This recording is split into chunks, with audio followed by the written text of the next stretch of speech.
O Brasil teve, em 2019, 55 milhões de processos na justiça, né? O que isso quer dizer? Que esses 55 milhões de processos, eles são a evidência dos conflitos que existem na sociedade, né? Se você olhar, se você abrir esses processos, você vai saber a razão que leva as pessoas a brigar, a discutir. Ou seja, os verdadeiros problemas da sociedade. Você tenta resolver um problema, não consegue e parte para o conflito. Não deu para combinar com a outra parte, conflito. E são ações movidas pelo Estado, contra o Estado, uma pessoa contra outra pessoa. Todos os conflitos da justiça são os casos que não são os casos em tramitação, são os casos que ingressaram no sistema, no Poder Judiciário. 55 milhões de casos, né? Se você olhar as razões que levam as pessoas a brigar, você vai ter uma ideia desse retrato, né? Quais são os crimes, né? Então vamos lá. Se você pegar, por exemplo, a lista de ocorrências de crimes que acontecem numa cidade, você pode descobrir quais são os crimes, aonde eles acontecem e onde é que o Estado tem que agir, né? O Estado tem que agir justamente onde tem mais crime e o Estado tem que agir aonde tem mais processo. Então vamos ver o que são esses processos. 21% dos processos, pouco mais de um quinto, é o tal do direito civil. Então, você tem questões de família, contrato, né? Você tem brigas de sócio, tudo que tem a ver com as relações entre as pessoas. 12% são brigas no campo do consumo, que é um problema no Brasil, né? Você compra um negócio, tem problema, 12%. 14% é direito penal. Questões tributárias, 9,4%. E questões previdenciárias, 7%. Se você somar esses que eu falei, direito civil, penal, consumo, previdenciário e tributário, dá 2/3 de tudo o que circula na justiça. Só que nesse bloco que eu falei, 2/3 de todos os processos, não tem força-tarefa, não tem lava-jato, né? Não tem busca e apreensão, não tem Deltan Dallagnol, não tem Sérgio Moro, não tem nada disso, nada. Aí vamos olhar aonde estão o Deltan Dallagnol, onde estava o Sérgio Moro, onde tem força-tarefa, onde tem PowerPoint, onde tem prisão preventiva, onde tem prisão temporária. São os crimes ligados à administração pública, né? Crimes, por exemplo, lei de licitação, 0,01% dos crimes, né? Dos processos. Crimes de lavagem de dinheiro, 0,01%, por exemplo. Organização criminosa, 0,01%. Crime contra a ordem econômica, 0,008%. Aqui tem Lava Jato, aqui tem PowerPoint. Mas não tem PowerPoint e não tem Lava Jato e não tem Deltan Dallagnol em 2/3 dos processos que tramitam na justiça brasileira. Vamos combinar de saída, de largada, que o Gedel Vieira Lima é bandido, que o Sérgio Cabral é bandido, que Eduardo Cunha é bandido e que a Lava Jato revelou e encontrou uma lista muito importante de bandidos. E a gente tem que se livrar desses bandidos todos que habitam e os bandidos que habitaram a política, e não é porque habitaram que eles estão livres de ser pegos pelas trapaças que fizeram. Mas o Brasil tem uma lista enorme de problemas que exigem a nossa atenção e que precisam de cuidado. Tem um monte de juiz corajoso, tem um monte de procurador corajoso lutando contra o PCC, contra o roubo de carga, tráfico de drogas, crimes ambientais, mas o destaque, a atenção e a impressão de que o Brasil só tem um problema é todo o Lava Jato. É como se a Lava Jato fosse a única coisa que prestasse e que tivesse razão de existir no Brasil. Aí a Lava Jato começa o trabalho dela em 2014 contra a corrupção, O Deltan Dallagnol hoje tem uma estrutura de 13 procuradores, 14 servidores, e ele pega e gasta mais dinheiro nessa operação do que 20 unidades do Ministério Público em todo o Brasil. E aí, o Procurador-Geral da República, o Augusto Aras, que quando disputou esse cargo, ele prometeu acabar com as ilhas autônomas. Ele prometeu que ele iria enquadrar essas estruturas para fazer as coisas funcionarem segundo um outro critério. E ele encontrou uma resistência grande justamente na Lava Jato, que virou uma instância de poder. O Deltan Dallagnol, o Sérgio Moro, né? O Sérgio Moro virou ministro da Justiça. Hoje alguém duvida que ele é um presidenciável? Alguém duvida que se ele e o Deltan Dallagnol resolverem formar uma chapa, eles têm chance de ganhar a eleição? A última pesquisa do Paraná Pesquisas colocava o Sérgio Moro em segundo lugar. Não pediu um voto até hoje e nega que é candidato. Ou pelo menos não diz que é candidato. E está atrás do presidente da República, que está todos os dias na televisão, falando, e, no entanto, na memória, está lá o Sérgio Moro, não tem para ninguém. O que vem em terceiro lugar está lá embaixo. É ele com destaque. Se o Deltan Dallagnol for vice, isso ajuda. Se o Dallagnol resolver ser candidato ao governo do Paraná, se elege ou não? Senador da República. Eles opinam sobre o que o Supremo Tribunal Federal fala, eles opinam sobre o que o Procurador-Geral da República fala, eles são uma instância de poder. Aí o que o Procurador-Geral da República descobriu, ou pelo menos afirma ter descoberto, acusa, uma estrutura escondida de informação sobre 38 mil pessoas. Um volume de informação da ordem de 350 terabytes, que dá 9 vezes o total de terabytes que todo o Ministério Público reuniu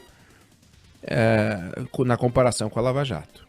50 mil documentos não acessíveis, mantidos, comandados, controlados pela turma de Curitiba. E mais grave do que tudo isso, a acusação das acusações que ele mandou para o Conselho Nacional do Ministério Público, que ele mandou para a Corregedoria, que ele tem dito internamente, a existência de uma camada eletrônica que dá acesso ao sistema do Ministério Público e que permitiria a eles, integrantes da Lava Jato, é isso que ele diz lá dentro, é essa acusação que ele fez de mexer em processos, em retirar folhas, em colocar folhas, ou seja, uma acusação muito, mas muito, muito grave. Foi isso que o Augusto Aras disse numa entrevista a um grupo de advogados. Foi essa acusação que ele fez, que de trivial não tem nada. É uma acusação de uma gravidade inacreditável. Não pode, nada disso pode. A autonomia do Ministério Público é para o Ministério Público, não é para cada um dos procuradores. Os procuradores, eles fazem parte de um sistema. Esse sistema é um sistema presidencialista, tem um chefe. E é uma ironia, a Lava Jato, ela está por trás da eleição do Bolsonaro. A Lava Jato, ela ajudou a sepultar a chamada velha política. O Bolsonaro se elege presidente da República, coloca o representante maior da Lava Jato no Ministério da Justiça, expulsa o representante maior do Ministério da Justiça, coloca o Augusto Aras na Procuradoria-Geral da República, que agora começa a fazer um enfrentamento da Lava Jato, que foi informalmente, involuntariamente, alguns vão dizer, um comitê eleitoral, porque reforçou o discurso do presidente Bolsonaro. E agora a situação está complicada lá dentro. Está bem complicada.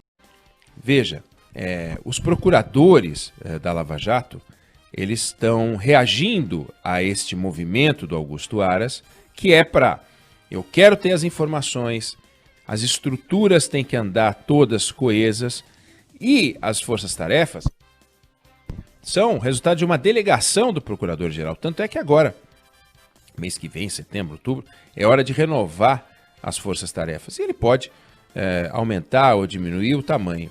Se ele usar como critério o critério do interesse da sociedade brasileira, e eu trouxe na largada uma análise dos 55 milhões de processos, ele vai se dedicar mais àquilo que realmente interessa ao brasileiro. 2/3 dos problemas, que estão muito distantes da discussão que é travada na Lava Jato, que é importante, é muito importante.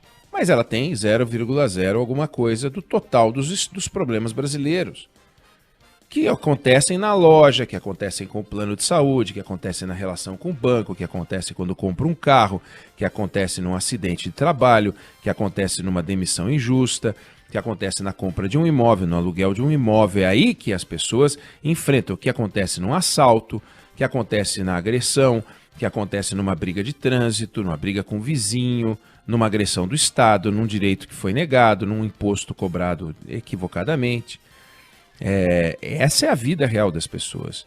Cadê o Ministério Público se entregando a essas causas com o destaque, a atenção e os PowerPoints e os dalanhóis da vida? Então, não é porque a Lava Jato luta uma causa justa que ela está lutando do jeito certo. E o Augusto Aras está dizendo que ela não está lutando do jeito certo. O PT, quando surgiu na política, prometeu fazer política do jeito certo. E a gente descobriu, com o tempo, que não fez a política do jeito certo. Cheio de descaminhos ali. Por que, então, alguém vai surgir com o direito de ser abençoado com o manto da não investigação? O procurador Aras está fazendo uma acusação muito grave. E isso tem que ser passado a limpo. Tudo isso precisa ser conferido. Não pode existir a figura do intocável. Ninguém pode ser intocável. Não faz o menor sentido permitir que essas coisas aconteçam. E o Procurador-Geral da República não pode ser um boneco de cera que se senta ao lado do presidente do Supremo nas sessões do STF e que, quando termina a sessão do STF, ele vai embora, some e volta a existir na próxima sessão do STF. O Procurador-Geral da República, ele comanda o Ministério Público. E para ele comandar o Ministério Público, ele tem que colocar todo mundo debaixo da guarda do Ministério Público.